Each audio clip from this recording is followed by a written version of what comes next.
Well, hi guys, nice to talk to you. Hi, Enjoying the Jamie. season so far. I've seen through episode 6, so Oh, enjoying how it's going.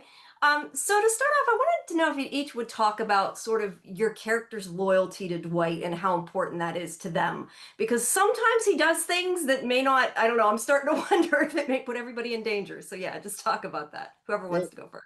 um, my character's loyalty is, I mean, he's super loyal.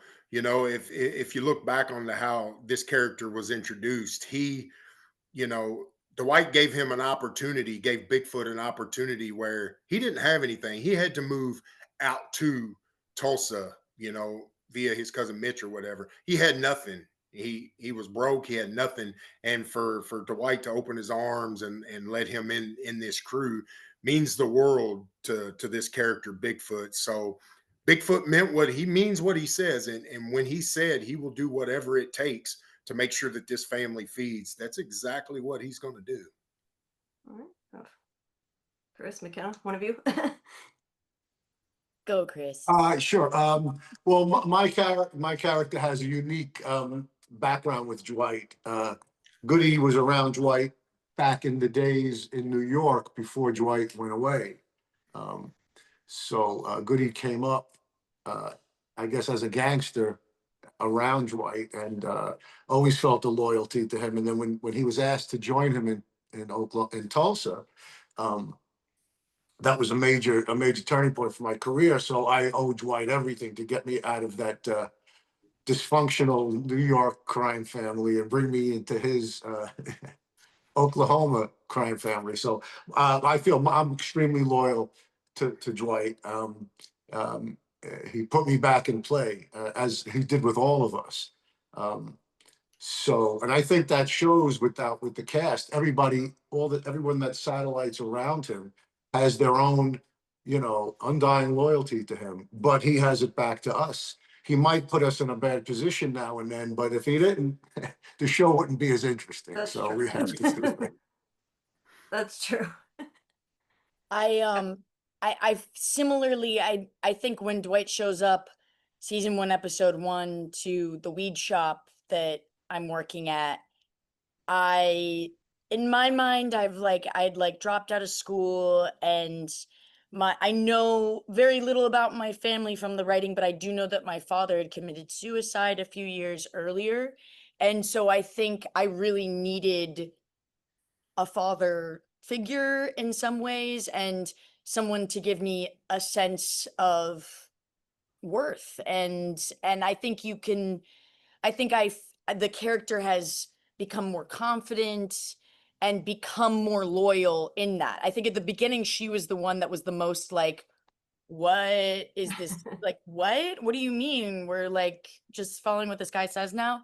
But I think she felt the love from Dwight, and so it became easy for her to defend him. Also, because he's really good at figuring out what people are good at and then employing them to do it, which I think is really key. What can you guys tease about the back half of the season? Because now we have not just Dunmire, but it seems like Quiet Ray probably thinks that Dwight has declared war on him, which is not a good thing. So yeah, is there anything at all you're allowed to tease without giving to, obviously without giving too much away? Oh, I'm not touching that Um, one. yeah, I'm not going to touch.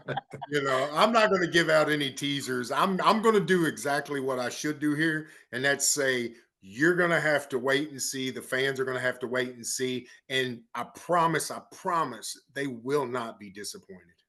That's right.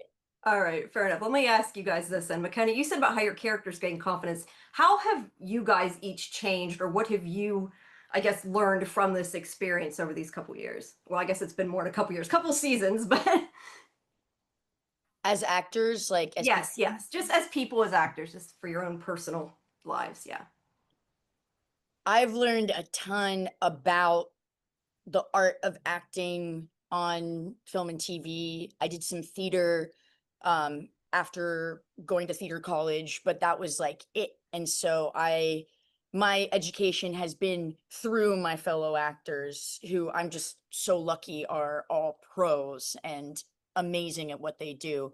So I think I hopefully have become a better actor the last few years, and like I have a rhythm on set now. I like know how to be on set without dying of nerves, which I think is half the battle too.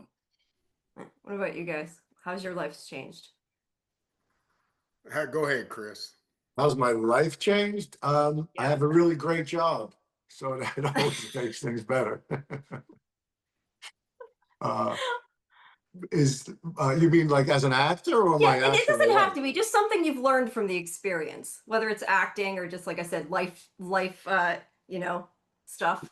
Um, learn to appreciate what you have and give it your all, because you might not have this opportunity again.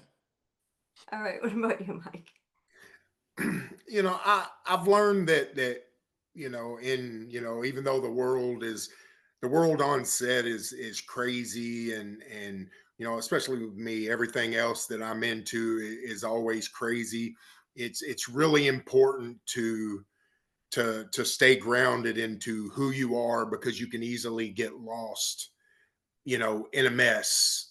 And you know, it's like Chris said, it's wonderful to have a really great job and to appreciate everything that it is that you have, so you don't take it for granted. And you know, that can allow you some inner peace when you're in the midst of all this chaos, which is what I've noticed that film and TV is.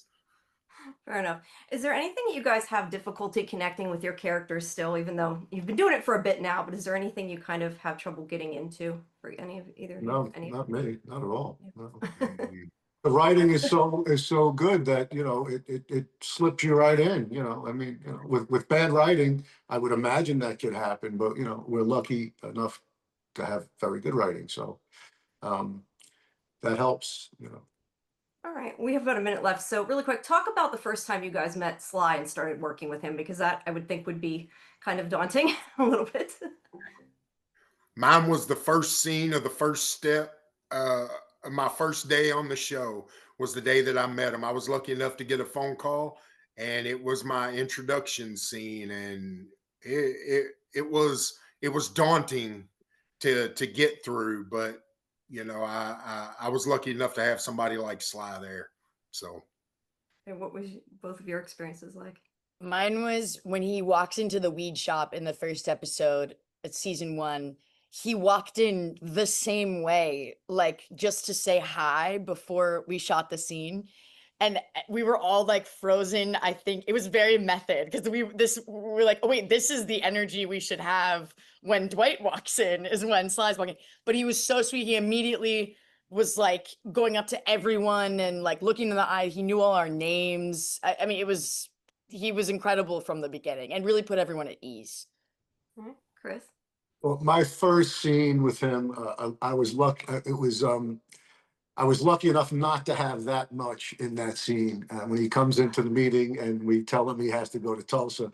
But it's awe-inspiring when he walks into the room. It's like, oh man, there he is. And I just had a couple of lines in that scene, so I got away easy. But then couple episodes later, I had my first intense one-on-one scene with him when I come to Tulsa, and that was really intense. I mean, it was great. After I finished that, I was like, man, this is what this job is supposed to feel like. It was great. It really was. You know, um, it was pretty intense, but it was really great, and it worked out well. All right, great. Well, we're out of time, but thank you, all three of you. I appreciate it. Enjoy the show. Looking forward to seeing what happens next. So thanks a lot. thank you, Thank Jamie. you.